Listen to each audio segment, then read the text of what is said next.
मैं आपकी बात मानता हूँ कि इन दोनों से नादानी सरजद हुई है। अगर ये एक दूसरे से प्यार करते हैं तो बदनामी मोल लेने की बजाय अपने बड़ों से अपनी पसंद का इजहार करना चाहिए। मेरे अल्फाज सुनकर प्रीतो भाभी के चेहरे पर कुछ नरमी छलकी। मैंने लोहा गर्म देखकर ज़रब लगाई, लेकिन बच्चे तो गलतियां करते ही हैं। उन्हें धर्म और ज़ात का फ़र्क कम ही समझ आता है। मेरा ख्याल है इन्हें अपनी गलती की सज़ा मिल चुकी है। बाकी इनके नसीब का फैसला हमें भाई बिक्रम सिंह पर छोड़ देना चाहिए। मेरी बात सुनकर प्रीतो भाभी कुछ सोच में पड़ गई। मैंने देखा कि सूरत हाल को इस गैर मुतवक्के रुख पर जाते देखकर नौकरानी जैसे हुलिये वाली औरत के चेहरे पर नापसंदीदगी के तासुरात गहरे हो रहे थे। वो खामोश न रह सकी, बोली, भाबो ऐती गल्लां ते मिट्टी पाओ, ऐते आप मुसलाए ऐना सब नू संगल पाओ, सरदार जी आप पे निबड़ लांगे। इस पर सुंदरी ने खूनी नजरों से उसे देखा। जस्सी मीसनी, मैनू खबर है ए सारी अग तेरी लाई हुई है, चिंता न कर, एहो जिहा मजा चखावांगी कि सब जसूसी भुल जावेगी। जस्सी ने मदद तलब नजरों से प्रीतो भाभी की तरफ देखा, लेकिन उसे कोई तवज्जो न मिली। ताहम उसकी पेश की हुई तजवीज़ जरूर भाभी के दिल को लगी। वो बोली, ये मेरे सर के साईं की इज्जत का सवाल है, मैं उसकी नाराज़ी मोल लेने का सोच भी नहीं सकती। फिर वो दोनों बंदूक बरदारों की तरफ मुतवज्जे हुई। एना दोआं नू दूजी मंजिल वाले कमरे च बंद करके ताला ला दे, और पूरन तू बठिंडे जाके सरदार नू बुला के ला, पर उन्हां नू ए सारी गल नहीं दसनी। आखना सरदारनी जी दा हुक्म है, तुरंत चलो। प्रीतो सरदारनी के हुक्म पर आनन फानन अमल हुआ। पूरन गालिबन कुछ ही देर में बिक्रम सिंह को बुलाने के लिए भटिंडा रवाना हो गया और मुझे जहीर के साथ उनमें से एक कमरे में कैद कर दिया गया, जिसके दरवाजे से कुछ ही देर पहले मैंने कान लगा रखे थे। जहीर किसी गहरी सोच में नजर आ रहा था। मुझे मानी खेज नजरों से देखते पाकर वो कुछ खिसियाना सा हो गया। मैंने मुस्कुराते हुए कहा, भाई कश्मीरी रांझे, अपने इश्क के चक्कर में हाथ पैरों में जंजीरें तो डलवा दी हैं, आप जरा ये सारी कहानी खुलकर सुना दो तो मेहरबानी होगी। वो कुछ देर खामोश रहा, फिर धीमे लहजे में बोला, मैं हद से ज्यादा शर्मिंदा हूँ, मेरी वजह से आप खामखा इस चक्कर में फंस गए। मैंने मसनूई झुंझलाहट के साथ कहा, बातें ना बनाओ यार, इसी उम्र में हूँ और ये खेल मेरे लिए अजनबी नहीं है। मुझे शर्मिंदगी या सफाई नहीं, इस सारे चक्कर की तफसील चाहिए। कश्मीरी, परदेसी, मुसलमान और महजमाज सीखने के इश्क की ये कहानी कैसे शुरू हुई और कब से चल रही है। कुछ देर सोच में गुम रहने के बाद वो प्यार भरी मुस्कुराहट लबों पर लाते हुए बोला, बिल्कुल पागल है ये सुंदरी, पता नहीं इसने मुझे कब और कैसे पहली मर्तबा देखा, और खुदा जाने इसे मुझ में क्या नजर आया कि मेरी मोहब्बत में गिरफ्तार हो गई और इसने अपनी दीवानगी की हद तक शदीद जज्बात का बरमला इजहार भी कर दिया। सुंदरी हर एतबार से किसी भी नौजवान के ख्वाबों की शहजादी बनने के लायक है, लेकिन वो मेरे इंतहाई मेहरबान दोस्त की इज्जत भी तो है। मैं उसकी मोहब्बत की हौसला अफजाई करने का सोच भी नहीं सकता। वो गालिबन अपने उमड़ते जज्बात काबू में करने के लिए खामोश हुआ, फिर बोला, लेकिन मसला ये था कि उसे मेरी एहतियात पसंदी की जरा भी परवाह नहीं थी। उसने साफ कह दिया कि मैं उसे चाहूँ या ना चाहूँ, वो मुझे हमेशा के लिए अपने दिल में बसा चुकी है। जहीर एक बार फिर चंद लम्हों के लिए खामोश हुआ। ईमानदारी की बात यह है कि मैं भी उसकी मोहब्बत का असीर हो चुका हूँ, लेकिन मेरी मज़ाहमत उस वक्त दम तोड़ गई जब उसने अपनी मोहब्बत का सबके सामने इजहार करने की धमकी दी। उसकी मोहब्बत मुझे कई बार खींच कर यहाँ लाई।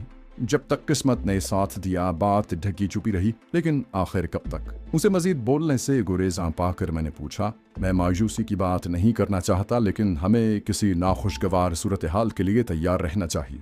इस तरह के लोग इस तरह के मामलात में उमूमन इंतहा पसंदी की हद तक जज्बाती होते हैं। इज्जत के नाम पर जान देना और लेना उनके लिए कोई गैर मामूली बात नहीं है। उसके लहजे में अजीब सी उदासी थी। फिर बोला, मैं जानता हूँ, यकीन कीजिए मुझे अपनी जरा भी फिक्र नहीं, बल्कि सुंदरी की भी परवाह नहीं। हम दोनों पहले से ऐसे किसी अंजाम के लिए तैयार हैं, लेकिन ये आग आपके दामन तक पहुँचे, ये मुझे हरगिज गवारा नहीं। मैंने जल्दी से कहा, ये कैसी बातें कर रहे हो पगले? सुंदरी के मामले में मैं बेबस हूँ, लेकिन तुम पर हाथ उठाने वाले को पहले मेरी लाश पर से गुजरना होगा। मेरी बात सुनकर जहीर ने शायद जज्बात से बेबस होकर मुझे मोहब्बत से गले लगाना चाहा, लेकिन हाथों और पैरों की जंजीरों ने मेरे करीब न आने दिया। बिक्रम सिंह के कारिंदे देहाती होने के बावजूद इस तरह की कार्रवाइयों में ताक लग रहे थे। हमें ऐसे जकड़ा था कि रिहाई की जुस्तजू की कोई गुंजाइश न रही थी। वैसे भी हम सुंदरी को ऐसी मुसीबत में गिरफ्तार छोड़कर फरार का तो सोच भी नहीं सकते थे। मुझे हैरत हुई कि मैं किसी बाकायदा मुलाकात के बगैर ही उस सिख लड़की के लिए यगानगत के गहरे जज्बात महसूस कर रहा था। हमारे दरमियान कुछ देर खामोशी रही। फिर जहीर ने गालिबन जबरदस्ती की खुश उम्मीदी अपने लहजे में लाते हुए कहा, बिक्रमजीत सिंह बिलाशुबा एक गैरतमंद और गहरे जज्बात रखने वाला शख्स है।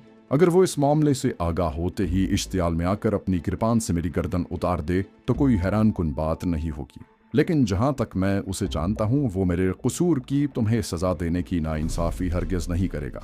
हमने ऐसी हद नहीं फलांगी कि मुझे विक्रम के सामने शर्म से नजरें झुकानी पड़ी। हम दोनों अपने दिलों के हाथों बेबस हैं और सच्चा प्यार अगर कोई जुर्म है तो उसकी सख्त तरीन सजा भुगतने के लिए भी तैयार है। ज़हीर के बुलंद हौसलों ने मुझे भी तक़वियत बख्शी। दिलों के सौदों में अक्ल और फहम का क्या काम। उस पर जो दिली वारदात गुजरी है, अगर मैं उससे दो चार होता तो शायद मेरा भी यही हाल होता। जो हुआ अगर उस अंदाज में न होता तो बेहतर होता। काश मैं लैला मजनू की इस जोड़ी को रिवायती दास्तान वाले अंजाम से दो चार होने से बचा पाता, लेकिन जैसा कि कई अशरों बाद किसी शायर ने कहा था, इस तरह तो होता है इस तरह के कामों में। ताहम ज़हीर के बुलंद हौसलों और उसकी दास्तान इश्क से तमाम तर हमदर्दी के बावजूद अपने दिल के गोशों में पनपने में खदशात से नजरें चुराना मेरे लिए मुमकिन नहीं था। उस तमाम वाक़े पर बिक्रम सिंह के रद्द अमल के हवाले से मुझे कोई खुश फहमी नहीं थी। मैं बचपन से अपनी बहनों के हवाले से खित्ता पंजाब के जवानों की गैर मामूली हसासियत के किस्से सुनता आया हूँ, जिनमें अक्सर बहन के साथ किसी गैर का महज नाम लिए जाने पर दोनों बदनसीबों को बिला तरद्दुद मौत के घाट उतार दिया जाता है, जबकि जहाँ तो मुजरिम जोड़े को रंगे हाथों पकड़े जाने वाला मामला था। ज़हीर और सुंदरी के पाकबाजी के दावे पर यकीन करना तो दरकनार। बिक्रम सिंह जैसा गर्म दिमाग शख्स शायद उन्हें अपनी सफाई पेश करने की मोहलत भी न दे। मुझे अंदेशे ने घेर लिया कि उन्हें मुसीबत में गिरफ्तार देखकर रज़ाकाराना मंजर-ए-आम पर आना ऐसी संगीन हिमाकत है जिसके इजाले का शायद मुझे मौका ही न मिल पाए। आज़ाद रहकर मैं उन दोनों की जान बचाने के लिए कुछ न कुछ जरूर कर गुजरता। उधर ज़हीर मेरे जहन में चलते झक्कड़ों से बेखबर शायद सुंदरी के सुंदर सपनों में खोया हुआ था। मैं उसे उसके हाल पर छोड़ते हुए सर पर मंडलाते खतरे से बच निकलने का कोई रास्ता तलाश करने के लिए जहन लड़ाने लगा। ये जंजीरें या उनमें जड़े मोटे ताले तोड़ना तो नामुमकिन ही लगता है, या किसी तरकीब से खुद उन लोगों को कम से कम कुछ वक्त के लिए हाथ पांव आज़ाद करने पर मजबूर किया जा सकता। लेकिन जो कुछ भी करना है आइंदा 1-1.5 घंटे के अंदर करना होगा, क्योंकि सूरज तुलू होने के बाद तो पूरी हवेली और जागीर के कारिंदे हमारी राहें रोकने के लिए दस्तयाब होंगे। एक तरकीब तो बिल्कुल सामने की है और फौरन आजमाई जा सकती है। मैंने अचानक जोर से आवाज लगाई, ओए जवानों, जागते पए हो या नींदर आ गई? मैनू मुतरन ले जाना है। जवाब में मुझे भूपिंदर नामी शख्स की जबानी भारी सी गाली सुनने को मिली और मुझे उसी जगह फरागत का मशवरा दे दिया। मुझे उससे इस जवाब की तवक्को थी, लिहाजा मैंने उनको शर्म दिलाई कि बंदूकों के होते हुए उनकी फूंक क्यों सरक रही है और ये कि मैं अपने यार को यहाँ बंधा छोड़कर कैसे फरार हो सकता हूँ। साथ ही बिक्रम सिंह से उनकी शिकायत लगाने की भी धमकी दी। पता नहीं उन पर कौन सी बात का असर हुआ। बहरहाल मैंने दरवाजे से बाहर खटपट की आवाज सुनी, फिर दरवाजे की कुंडी खोलकर 2 अफराद अंदर दाखिल हुए। उनमें से एक तो पहले वाला कारिंदा ही था, अलबत्ता पूरन की बंदूक एक मरियल से देहाती नौजवान ने संभाल रखी थी। उनमें से सीनियर पहरेदार यानी भूपिंदर ने गौर से कमरे की सूरत हाल का जायजा लिया। सख्त सर्दी के बावजूद ज़हीर जमीन से बची चटाई पर दराज खराटे ले रहा था। मैंने बेताबी भरे लहजे में कहा, ओए जल्दी करो, ऐथी न निकल जावे। मेरे लहजे की हंगामी कैफियत ने मेरी तवक्को के मुताबिक असर किया। अथेड़ुमर भूपिंदर ने अपनी शॉटगन साथी को पकड़ाई और अपनी जेब से चाबियां निकालकर उस ताले की तरफ बढ़ा जिसने ज़हीर और मेरी जंजीर को बाहम मुंसलिक कर रखा था। इस दौरान में मेरी नजरें दोनों बंदूकों को लाठियों की तरह थामे पूरी सूरत हाल का किसी तमाशाई की तरह जायजा लेते नौजवान कारिंदे पर जमी हुई थी और कान ताले में चाबी घूमने की आवाज सुनने के मुंतजिर थे। मैंने जैसे ही जंजीरों का ताला खुलने और जंजीरें अलग होने की आवाज सुनी, बगैर देखे अकब में मौजूद भूपिंदर को जोरदार लात मारी। उसके साथ ही बिजली किसी तेजी से उछला और नौजवान कारिंदे के सीने में जोरदार कांधा मारा कि वो बुरी तरह अकबी दीवार से टकराया। उनके मुंह पर पड़ने वाली लात ने भूपिंदर का जबड़ा हिला दिया और वो ज़हीर के ऊपर जा गिरा। मैंने एक लम्हा ज़ाया किए बगैर फर्श पर पड़ी हुई शॉटगन उठाई और उसके दस्ते से नौजवान कारिंदे की गद्दी पर मुनासिब कुव्वत की ज़रब लगाई। वो हलक से हल्की सी दर्दनाक चीख खारिज करके फर्श पर ढेर हो गया। मैंने फौरन बंदूक की नाल का रुख भूपिंदर की तरफ करके बेबस करना चाहा, लेकिन उधर नजर पड़ी तो देखा ये नेक काम ज़हीर पहले ही कर चुका है। उसने हंगामे से बेदार होते ही न सिर्फ सूरत हाल समझ ली थी, बल्कि अपने दोनों हाथों में पड़ी जंजीर उसके गले में डालकर उसे जकड़ लिया था। लगभग 10 मिनट के बाद हम दोनों हवेली के अकबी अहाते की दीवार फलांग कर अंधाधुंध एक तरफ रवां दवां थे। हम दोनों ने चौकीदारों से छीने कंबल ओढ़ रखे थे, जिनके अंदर दोनों शॉट गन्ने भी नालें मोड़ कर छुपा रखी थी। हमने हवेली से फरार होने से पहले एहतियातन भूपिंदर को भी बेहोश कर दिया था। मेरे मुकाबले में जहीर को रास्तों की ज्यादा समझ थी, लिहाजा मैंने खुद को उसके रहमो करम पर छोड़ दिया। लगभग निस्फ घंटे तक तेज रफ्तारी से चलने के बाद अचानक जहीर ने खंबीर लहजे में मुझे मुखातिब किया। भाई जमाल, मैं आपकी मर्जी के मुताबिक आ तो गया हूँ, लेकिन मैं अपनी सुंदरी को इन दरिंदों के शिकंजे में नहीं छोड़ सकता। मैंने कहा, मुझे पता है, लेकिन अगर हम वहाँ बेबसी के आलम में अपनी जान तो गंवा सकते थे, उसका कोई भला नहीं कर सकते थे। अलबत्ता अब बहुत कुछ मुमकिन है। वैसे मुझे यकीन है वो कितने भी जंगली और जाहिल हों, उनके हाथों सुंदरी की जिंदगी को कोई खतरा नहीं है। उसने फौलादी लहजे में कहा, लेकिन अब मैं उसे वहाँ नहीं छोड़ सकता। मैंने उसे दिलासा दिया, बस थोड़े तहम्मुल से काम लो। मैंने कहा ना, हम आज़ाद रहकर मामले को बेहतर अंदाज में संभाल सकते हैं। अल्लाह जाने मेरी बात से उसे तसल्ली मिली थी या नहीं, लेकिन वो कुछ देर के लिए खामोश हो गया। हकीकत यह है कि मेरे जहन में आइंदा का कोई वाज़ेह लाहे अमल नहीं था। मैं जहीर की जिंदगी को लाहक खतरा दूर करना चाहता था और उसमें कामयाबी मिल चुकी थी। शायद जहीर और सुंदरी की प्रेम कहानी आगे बढ़ने की भी कोई सूरत निकल आए। हमें सबसे ज्यादा मुश्किल अपनी अपनी शॉटगन छुपाने में आ रही थी, लिहाजा हम दोनों ने बाहमी मशवरे से उनसे जान छुड़ाने का फैसला किया और एक गहरे नाले को इस मकसद के लिए मुनासिब समझा।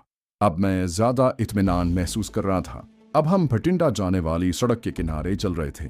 तभी मुझे सामने से एक मुसाफिर बस आती नजर आई, जिसका रुख गालिबन लुधियाना की तरफ था। मैंने सोचे समझे बगैर उसे हाथ दे दिया और वो हमारे पास पहुंचकर रुक भी गई। जहीर कदरे हिचकिचाया, लेकिन मुझे सवार होते देखकर उसने भी पैरवी की। हमें बस के वस्त में 2 खाली सीटें भी मिल गईं। कंडक्टर को किराए के लिए अपनी तरफ बढ़ते देखकर मेरा दिल जोर से धड़का। मुझे कतन अंदाजा नहीं था कि मेरी जेब में या जहीर के पास कुछ रकम मौजूद है या नहीं। कहीं जलील होकर गाड़ी से उतरने की नौबत न आ जाए। लेकिन जहीर को जेब से नोट निकालते देखकर मेरी जान में जान आई। ताहम मुझे तसल्ली थी कि मेरी नकदी बदस्तूर मेरी जेबों में मौजूद है। उसने मलीरकोट लेके टिकट लिए थे। मुझे कतन अंदाजा नहीं था कि ये जगह कितने फासले पर है, लेकिन मुझे इत्मीनान था कि उसने कुछ सोच समझकर ही मलेरकोटला को अपनी मंजिल करार दिया होगा। लगभग 1 घंटे के बाद हम टापा नामी कस्बे पहुंच गए। बस कुछ देर वहां के अड्डे पर खड़ी रही।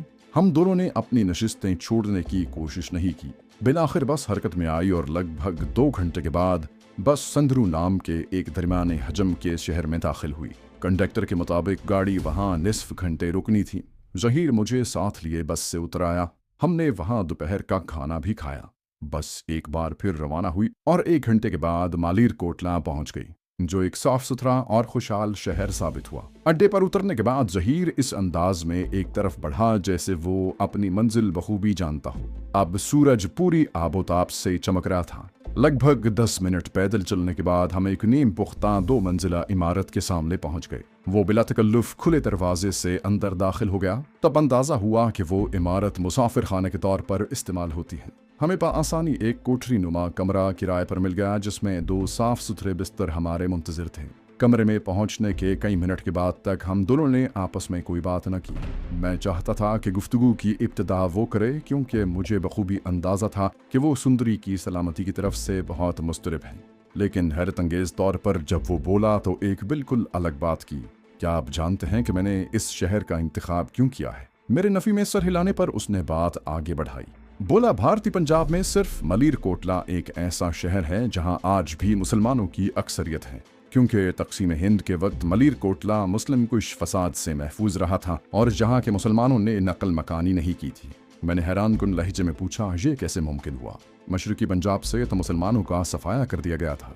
उसने बताया, बिक्रम सिंह के मुताबिक उसकी वजह यह थी कि सिख कौम 200 साल पहले मलीरकोटला पर राज करने वाले नवाब मोहम्मद शेर खान की दिलीत पदर करती है। क्योंकि मुगल दौरे हुकूमत में गुरु गोबंद सिंह के 2 मासूम बेटों को दीवार में जिंदा चुनवाया जा रहा था, तो उस वक्त नवाब मोहम्मद शेर खान ने उसकी मुखालफत की थी और तब से ही सिख कौम उनका एहसान मानती है। उसी वक्त से ही मलीरकोटला मजहबी हम आहंगी की मिसाल बना हुआ है। सिखों ने नवाब शेर मोहम्मद खान की याद में एक गुरुद्वारा भी तामीर किया है, जिसे हादा नारा या हक की आवाज़ का नाम दिया गया है। मैंने इस तारीखी हकीकत पर हैरत आमेज सताइश का इजहार किया।